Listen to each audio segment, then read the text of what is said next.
Our next session, the power of unstorytelling, undoing the narratives that block us from climate action. Please welcome our moderator, Taria Shetha, and her panel. Can everyone hear me okay? Hi, welcome. My name's Taria Shetha. I'm a documentary filmmaker. I work on both environmental and other stories, and I'm very pleased to be here today to chat with you all.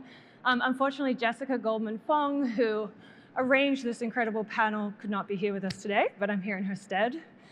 And we're here today because we really, I think, understand the power of stories to educate, to guide, to inspire. But I think, as a climate movement, we've made a lot of successes. And I think we're also vulnerable to slipping into limiting beliefs, misconceptions, both for ourselves, but also, trying to overcome the limiting beliefs and misconceptions of others. And so I'm very excited to be here today to talk about the act of unstorytelling, how to spot false narratives that might block us, and how we can create new narratives that break through some of the noise. And so I'm very excited to introduce this incredible panel of women, and I'll just let each of them briefly introduce themselves. Hi, I'm Meredith Milton. I'm the creative director of Rewrite the Future at NRDC. Our program leverages NRDC's environmental expertise to support film and television storytellers who are interested in representing our climate-altered world and the path toward a better future. I've been at NRDC for about 3.5 years, but before this, I worked in the entertainment industry. I was a studio executive for the better part of 15 years at Searchlight and Lionsgate and Summit, and I made The Eyes of Tammy Faye and all of the Step Up movies and TV series as a producer. So I'm on this interesting adventure where I get to apply all of my past learnings to my work at NRDC, which has been really fun. Hi, I'm Nadia Gill. I'm a documentary filmmaker and a co-owner of a company called Encompass Films. We make outdoor and environmental content. I'm here because I've recently completed a documentary on conservative climate change activists called Messengers. But I do lots of environmental storytelling and think of creative ways to sort of get the conversation going to new audiences. I have a short 2-minute video of a trailer for Messengers so we can have a little bit of a relevancy when we're talking about it, if someone wants to play it. Environmentalism used to be an issue that brought Republicans and Democrats together. We have passed new laws to protect the environment, but there is much yet to be done. This was not an issue that divided our politics. That started to change in the mid-90s. People on the left are all regulation, taxation, and litigation. People on the right, they're against regulation and they're against taxation. So you're caught in this gridlock. Burning of fossil fuels, anything that produces CO2. The right wanted to be the opponents of anything that the left put out there. You know what this is? It's a snowball. The stat about the 97% of scientists is based on one discredited study. NASA has quoted that study, I know that.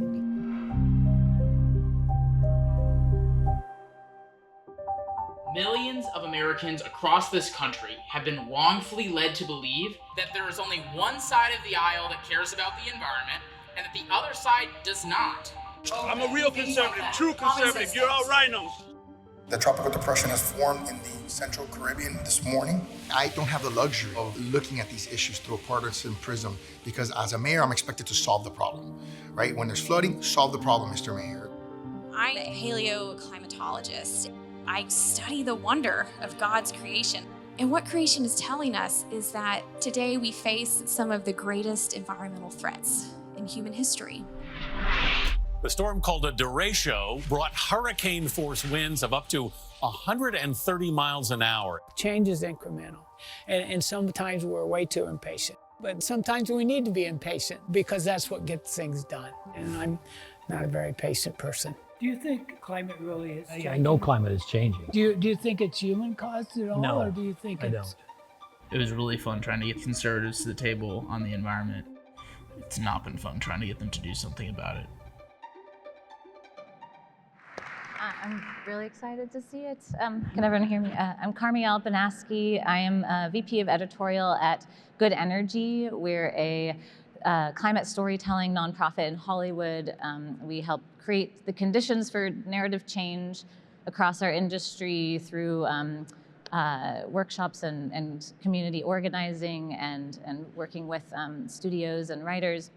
I'm also a climate storyteller myself. I wrote for the TV show Undone, a climate-centered episode for that show, and created a climate-centered sci-fi audio drama for Wondery. And yeah, that's me. Hi, I'm Francesca Moody. I'm a theatre producer, and I'm here because I'm producing a show which is on at the moment at St Anne's Warehouse called Weather Girl, which is about a meteorologist who has an emotional breakdown because of climate change. It feels particularly relevant to this conversation. As I'm the theatre representative on this panel, I'm also going to introduce the video which we're going to play now, which is a video from Joe Murphy and Joe Robertson, who run Good Chance Theatre, who are bringing an incredible show to Lincoln Center called Kyoto. I'm sure they'll explain what that's all about when they play the video. My name's Joe Murphy, one of the playwrights of Kyoto. And I'm Joe Robertson, the other playwright of Kyoto.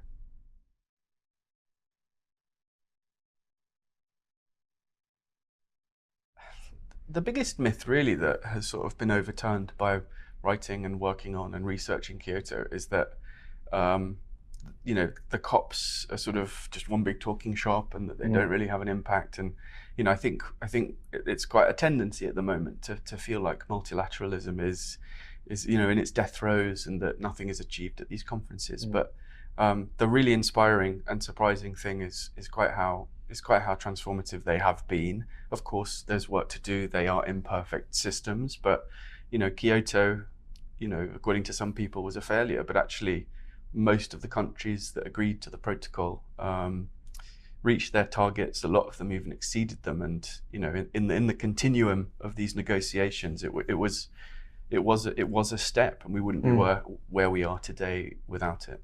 I suppose as well, there's within the COPs, which are these huge conferences with thousands and thousands of people that turn up, it's tempting to think that individuals don't make a difference within those conferences, and actually they do. I mean, Kyoto is a really good example of how incredible individuals can change the course of history. Raul Estrada, the chairman of Kyoto, I think it's fair to say there really wouldn't be a Kyoto Protocol without that individual and his individual work. Yeah. Angela Merkel in Berlin. Angela, yeah.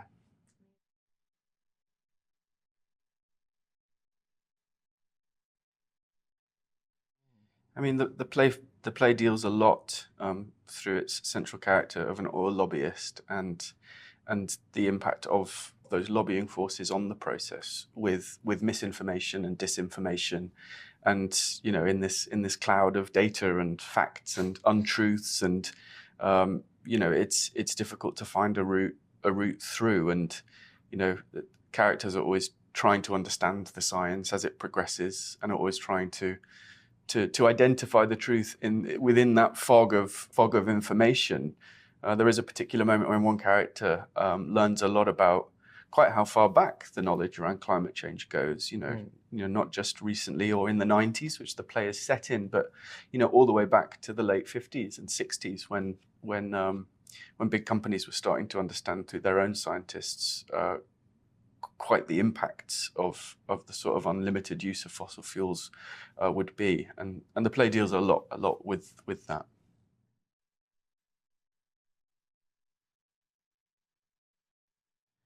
Wow. I didn't really know anything about climate change before we embarked on this, you know. Which is a big thing to say, but is the truth. I mean, one of the reason that we started writing about climate and about Kyoto was really struggling with the polarized society that we live in politically, and climate change was a way to talk about that polarization. But of course, as you read and understand the history of climate change and how it's being communicated, you're struck by quite how big it is, and that makes you reflect on yourself and your own actions. That's definitely a process that we're going through. I think in terms of our behaviour, it's definitely sort of pointed me towards these international structures at the UN and going, actually, it's really important to state one's belief in these structures. It's really easy at the moment to go, oh, it's not worth it, and let's not bother, because evidence at the moment points in that direction. But we've got to have faith. We've built these structures and we must continue to use them.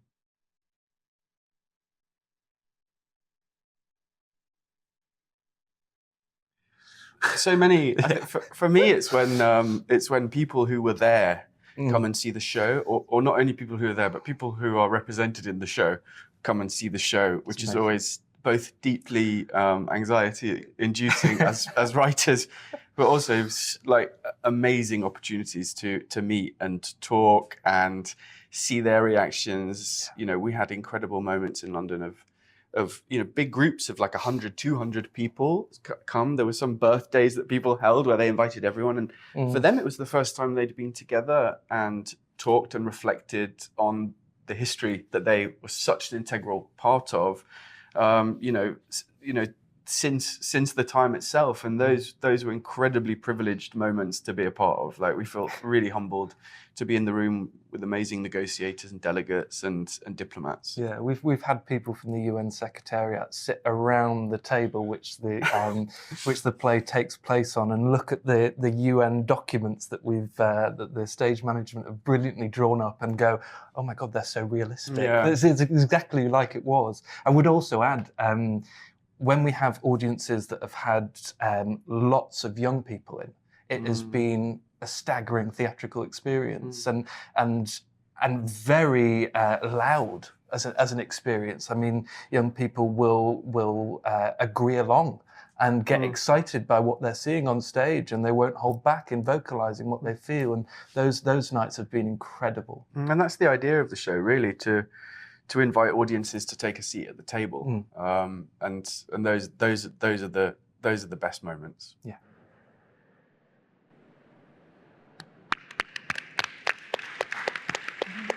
And just before we dive into the discussion, we will put a QR code up here for a short question and answer period. And there is a little bonus on this question and answer period where we have a little raffle for 2 tickets to Weather Girl and also 2 tickets to Kyoto. So you're slightly incentivized to engage in the discussion with the possibility of winning those tickets. And I think we might just stay on the topic of theater and dive in, Francesca, to you. You come from this incredible track record of successes in the entertainment industry. I'm sure many of you have heard of Fleabag, Baby Reindeer, which were theater productions turned into smash hit successes on major streaming platforms. And now Weather Girl, I'm very excited to announce, has just been signed on as a series as well. With Weather Girl, though, what really drew you? I mean, this is a story that really is at the nexus both of entertainment and of climate.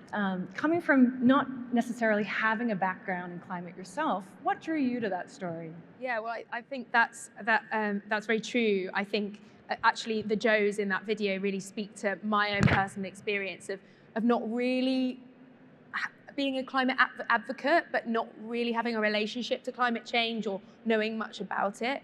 I think what always draws me to a story is something that's from a very specific and personal perspective. Brian Watkins, who wrote the play, and Julie McDermott, who performs it, are a couple in real life, and he wrote the play for her, and they're both from California. And so there's this deep sense of it being a love letter to the place that they're from. And also the character of Stacey herself is really interesting. So for me, it's about that kind of intersection, as you say, between entertainment and a message, but a message that isn't didactic. And I think that's the thing when we're trying to change hearts and minds with stories that we tell and storytelling, really the only way we can do that is by making sure that we're not bashing the message over the head, and that we're inviting people into real stories that are unusual, that are relatable, that are characters that we see as something of ourselves in. And I think that's partly what Weather Girl is. It's that. Yeah, and I think we actually were all lucky enough to watch Weather Girl this week, and I think it is a really interesting case study. Just to kind of give you the very Cliff Notes version, it is a one-woman play of a weather woman in the Central Valley of California facing impending wildfires that are endangering her home. And I think we were all chatting backstage that this is kind of an interesting case study because it's not maybe the typical character, and you are kind of pushing through that noise. I'm curious if any of you have any thoughts on what you witnessed as well in that play. I mean, I found it to be such an incredible show because as someone who works like trying to figure out like what is the most effective way to communicate about climate change in lots of contexts all the time, it was incredible to see a character on that journey, you know, and I think it's such an interesting thing because before I went to the show, I had understood it as a story about mental health. And then I actually came out of it feeling like she was the sane one and everyone around her was crazy because she saw the truth and like what she was experiencing was actually the cognitive dissonance of feeling the truth and then not being able to figure out like the words to get people to take action to keep themselves safe. Like, I just thought it was like really fantastic and also like incredibly funny. You must go. Yeah, everyone needs to rush out and buy a ticket. And one thing that it does so well is use humor. I was laughing the entire time until I was sobbing. And so it really is a punch in the gut, but not in any kind of medicine way. And it's such a great example of a story that shows that climate change is not broccoli you need to hide in the chocolate. It is just life. It is a story about a woman confronting our reality. So I think that's what I love so much. Such a great case study. Nadia, I want to dive in. We just watched a little piece of Messages, and I was actually lucky enough to work with Nadia on and off on this feature documentary of the last 4 years, and I think it's a really admirable story that I've witnessed you and your partner Dominic try to bring to a mainstream audience, which is conservatives fighting climate change. And I'm curious for you to sort of share, you know, how maybe your own thesis statement was completely broken open in the journey of making this film. What limiting beliefs did you have to overcome, or in yourself and others? Well, I was just talking to Francesca about the origin of the story and like why I decided to make it. And I have always perceived myself as a very political person, but I have rarely made political films. I mostly make conservation and environmental and adventure films. But it's a subject that I care deeply about, and so I started thinking about the framing, and I had a friend, we were doing a discussion on like, you know, what are the issues that matter most to different sides of the aisle, and I pointed out that while I didn't think that climate change was, you know, a single issue that people voted on, it was sort of like a litmus test, and as a conservative, he really framed for me that, you know, there was kind of a moment in time when the person who became the biggest voice on the subject of climate change was actually an extremely political person named Al Gore. And so it just sort of stuck in me, this examination of like, okay, well, if it's become a polarized issue, could we escape the polarization if we sent messengers from within a certain political party?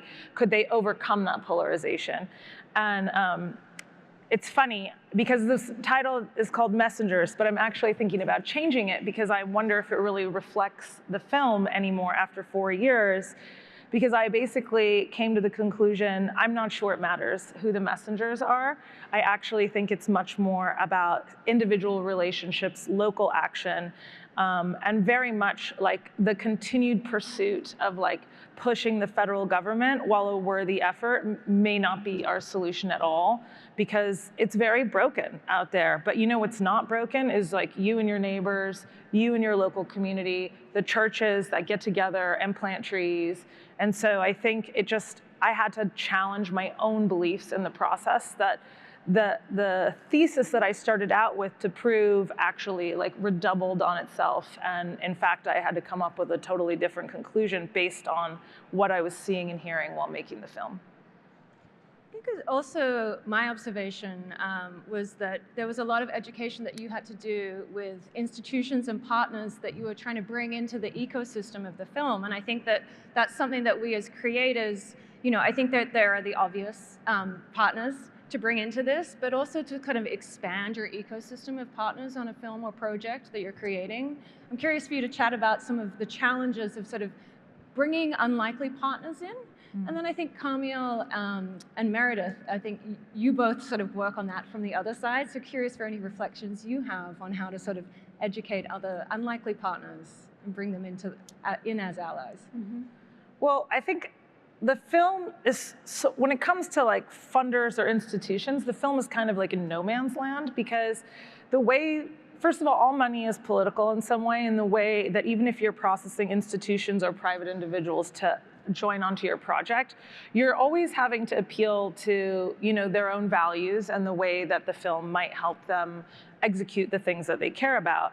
And I think, you know, for a while we were very much, or progressives were very much on the offense during the making of this film, resulting in the passage of the, you know, Inflation Reduction Act. And during that time, I think it felt to them like maybe they didn't need to open the tent to talk to people because it wasn't that valuable of a pursuit. Maybe that's not where the best money was spent. And then over the last, and at the same time, I would go to like, you know, conservative institutions who would fundamentally, even if they were working a little bit in this space, like it didn't reach the highest priority for them to maybe crystallize this is where they should put their money.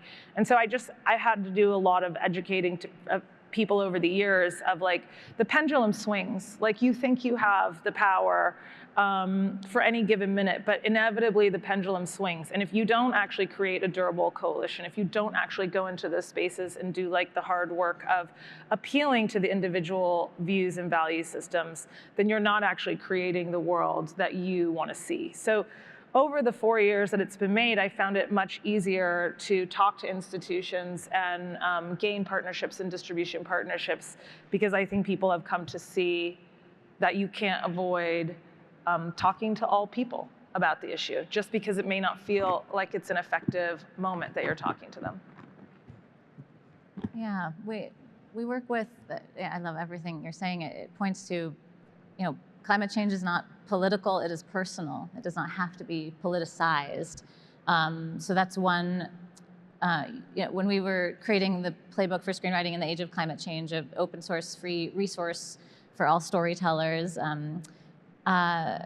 we interviewed over 200 writers, and one of the kind of beliefs that we came up against was that it was too political, that it would turn off audiences. And so we work with creators and studios through resources and education to find ways that to talk about climate change that will reach across the aisle to all sorts of living rooms, all sorts of people watching and having relationships with these characters. So one intersection that really works is health and climate, and showing that, which Meredith will probably speak to, and showing that it is personal, that it affects every life, everyone's health, everyone's family. Maybe you don't say the words climate change, but you show it in very clear ways. Or maybe you do, and it's still not divisive. You know, Abbott Elementary talks about climate change all the time. No audience member is turning that show off, you know. So we also did a study of the 250 most popular films using our climate reality check, a climate Bechdel test, and found that the films that passed did 10% better in the box office. It's not causal, it is just, it shows us that this is not divisive, this is not turning people away if you integrate it in a way that's authentic to the story you're telling and the characters that you're creating. Yeah, and I think that you know, that what you found with performance is, you know, when you think about how to make successful entertainment, it makes perfect sense, right? Because successful entertainment has to connect to the culture. And so when you're connecting to what people are living with, they're automatically going to begin to identify with the story that's up on screen. And like, anyway, but I think that the other thing that, you know, we've found in our work sort of really consistently is that there are sort of shared values, you know, that you also see that will show up in just classic environmental polling about communicating. You know, for example, one of my favorites is that sort of you know, everyone wants to protect the people that they love, protect their community, look out for each other.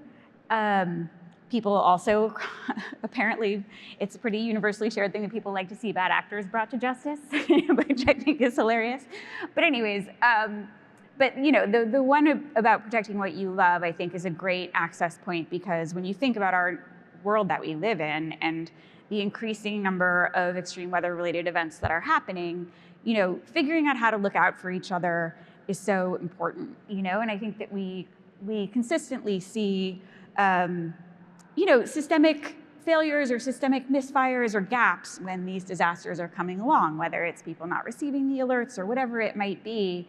And there's this incredible opportunity to build, you know, what you might call like a horizontal care network, right? Where you're connected to your community, and whether it's through like your neighbors or your neighborhood organization or your church, like you've got a plan. You've figured out, like, you know, how are we looking out for the most vulnerable people in our community? How are we making sure that they evacuate in the event of a fire or a flood or a hurricane? Like, there's this tremendous opportunity, I think, amongst each other to really collaborate at a very local level. And we've also done, you know, at Rewrite, we did a really fun consultation recently on the most recent season of Grey's Anatomy, which, believe it or not, is in its 21st season, which is incredible in its own right. I think it's been on the air like the entire time I've worked in the entertainment industry. But anyways, we worked with the Grey's writers this past season to talk to them about, just educate them more broadly about the public health impacts of climate change. And they got really interested in heat and, you know, how extreme heat impacts people. And they did a 2-episode arc within the series, dealing with basically a fictionalization of the Seattle heat dome that hit a few years back. And it was really interesting, because then a partner organization of ours called RARE came in and did some research about how the episodes were received. And the audience was incredibly happy to see what they were dealing with in their own lives represented on screen. And they also really retained the information that was conveyed in the show about what are the symptoms of heat illness. You know, heat, and a lot of people don't know this, the World Health Organization estimates that 500,000 people or more die each year from extreme heat. And so it's the #1 climate-related killer, and it also exceeds the total number of all of the other climate-related disasters combined. But it's a silent killer, and it's something that people don't often talk about and don't know a lot about. So this Grey's episode conveyed the symptoms of heat illness, how you can deal with heat illness. Oftentimes, if someone's not really in heat stroke yet, you can cool people at home. You know, you can put them in an ice bath, you can take certain measures on your own way. So it really empowered audiences. And the thing that RARE found that was incredibly inspiring is that the audience retention level of this life-saving information was twice as high as a normal PSA related to health. And that's because they were really engaged in the story and cared about the characters. So, you know, for us, that was just like a really exciting finding. You know, we've both been doing work sort of across procedural television and television more broadly. And it was just great to see, you know, sort of both sides reflected back. It was both entertaining and doing its job. And just to jump in here, I think that all these efforts really layer on top of each other, because, like, for example, the preacher in our film, Jessica Mormon, like, extreme heat is the thing that she finds the most the issue that she can connect most to her evangelical community, because it's something they deeply care about, and then can, like, activate them to plant trees. And I think sometimes people are cynical about actions like that, but I'm sure a lot of those people actually watch Grey's Anatomy as well, as like a crossover between, you know, people's entertainment and then what they're hearing outside of it. And so I do think these little messages add up. Mm-hmm. Camille, I also just want to jump in, because I think some of the big blocks that the playbook is kind of based around are quite pertinent. So I'm curious for you to just touch on some of those and kind of how you're helping guide creators to break through some of those blocks. Yeah. So one of the big ones was that it's too political and divisive, that we talked about already. Another one is that it's just too big of a story, that creators often think they have to tell the whole story of climate change, when really, like we are talking about, it is personal, that it can be brought to light through an episode of a heat dome, or through one woman's experience with climate grief. So yeah, I think we help creatives and execs think through the most authentic ways that it shows up in their stories and with their characters. So we really talk about a climate lens. You can lift a lens to any aspect of a story, be it your story world and infrastructure, to the clothes your character is wearing, to their mental health, to their job, and that it can be woven in a variety of ways, whichever makes sense to your story and is authentic to it. So we talk about a spectrum from placement, in the background, solar panels, like Wild Robot is such a great example, showing the bridges, the bridge underwater, whales swimming across the Golden Gate Bridge, to mentions like in comedies, jokes like Abbott Elementary or Insecure, to affecting a story world, so not in a meaningful way to the plot, but it's very evident in the story, to driving a character. So yeah, we try to create tools and really listen to the industry and figure out what's needed and create bespoke resources for different genres. Yeah. And the thing that's really great about those storytelling principles is that they line up exactly with the basic principles of effective climate communications, which is, make it personal and specific to the people that you're talking to, right? And it's exactly the same thing with creating great character and great story. Yeah. Well, on that note, I mean, what do you think we as a climate movement, what are the limiting beliefs that we still all kind of need to let go of in order to make progress? Well, people vastly underestimate the number of other people who care about climate change. And so then, and it's about a 2-to-1 ratio. Like the perception is basically that people think that like a third of the general public and people that they know care about climate change and would be open to having a conversation about it. In reality, it's in the high 60s percentage-wise. But because of this belief that other people don't want to hear about it, don't care about it, don't want to talk about it, people self-edit. And so it keeps us all like locked up in silence. So one of the first things that you can do if you want to, do like a small rebellious climate action is just talk about it.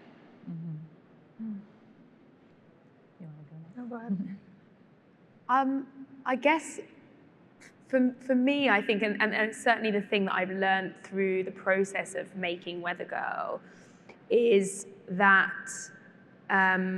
firstly, I can be a climate activist and just do one thing.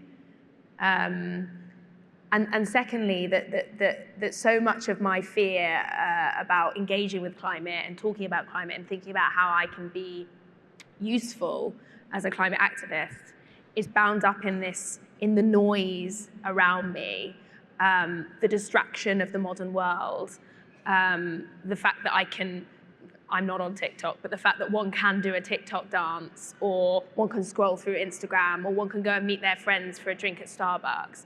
And that kind of noise around you can sometimes mean that you aren't able to just connect with like the real things in the world. And I do think that that's what Weather Girl's about. And through the process of making that show and watching it multiple times, I've come to, I think, realize that there's still work for me to do in separating myself from that noise in order to be a climate activist. Yeah. Yeah, off of that, I think, and what Weather Girl does so well is I think the narrative that our society tells itself and that we all fall prey to is that we are separate from each other and this planet. So just with my writer hat on, and what I try to do in my own work is a lot of interspecies narratives and sci-fi that bridges that, or there's a magic realism element that really gets at that in Weather Girl, and still being able to hold those accountable that need to be, and having empathy and seeing that there is no us versus them, that we are all in this together, where no one's going anywhere, and so I try to think about stories of care and what care might look like leading into the future, and how we might different ways of approaching craft that reflect those values. We might dive into a few questions here before the end. And we've got a lot of questions, so I see everyone was very excited about the tickets and climate. How do you thread the needle when telling stories that deal with existential climate dread that many feel, while also empowering positive action? I think this is a great question for Francesca. I think you make it funny. I think you make it funny and entertaining. I think that's. I don't think there's any more secret sauce than that. I think climate change can be incredibly terrifying and quite bleak. And in some cases, and historically, certainly in theatre, we've not really until recently achieved work that explores climate change that doesn't feel dry. And so I think it's being really clear that you can explore those issues through storytelling, but that you have to keep your eye on the idea that you're inviting an audience in. Their attention has to be held. You have to entertain them. You have to make them laugh. Yeah. One question which I think might be more relevant to some than others, but how do we communicate differently in rural versus urban communities? Well, actually, I was thinking of one limiting belief that I had when going into the film was that people had to believe in climate change to enroll them as part of the climate solutions. And I actually think this can particularly apply to rural peoples, just on the stats of like who in America is still lagging on like sort of the reality of climate change. But they're actually also getting really hit with extreme weather that's affecting their crops. They have a really difficult job every day. Every plot of land is different. Every year is different. Every season is different. And I think sometimes they're just looking for simple ways to weather, literally the weather, or to like. And I found that actually when talking to them, you could enroll them in caring about soil health, for example, or crop resilience. And a lot of these cross over with real climate solutions that keep carbon in the ground and like lower emissions. So if we could all extrapolate that to any community, you can go in and you don't even have to get somebody to believe in climate change to really demonstrate how a single thing, if they change their life, would enhance their life regardless of their belief system. Yeah. I think that's an important one too, because so frequently communications in the climate space are associated with like, the sky is falling and oh, by the way, you have to give up that car you love and that cheeseburger you love and give it all up. It's good, and it's not a message that draws people in, right? You want them to see the upsides of making these transitions and how it will improve their farms and their life and their health, because it will. Yeah. One final question, because I know we're running out of time. What stories or conversations about the future, and I'd love to direct this to you, Camille, are you excited to tell? Where technology meets compassion, I think. Again, AI is not going anywhere. How can we bring it in and also, I guess, I'm curious about how can we also enter climate action with compassion and start from this baseline of going back to that we're not separate at all. And so I like to tell stories about silver bullets and tech gurus and how that is just not going to work. So how do we collaborate and come with all of our solutions, including tech and including nature-based solutions, together. I would add to that. I would just say, I think we need to get rid of our cynicism.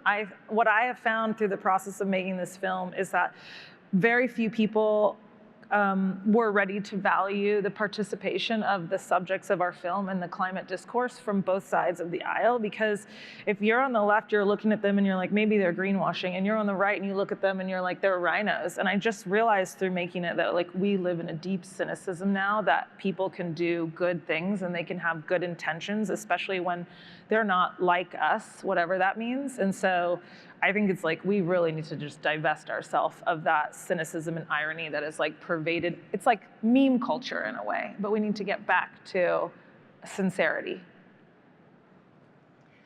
Well, I'd like to thank you all for coming here today. I think the act of unstorytelling is not the absence of a story, but it's about sort of reframing and breaking some of these narratives that maybe have got us stuck in a lack of motion. So as you leave, I'd like to invite you all to think of some of your own limiting beliefs that might have constrained you from moving forward in any way in your work.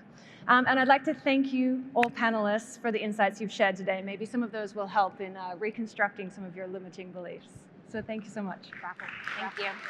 Oh, and the raffle, yes, the raffles and the QR code. So they will be finding your names if you have submitted a question and reaching out to you digitally for those tickets. So stay tuned, and thank you for coming.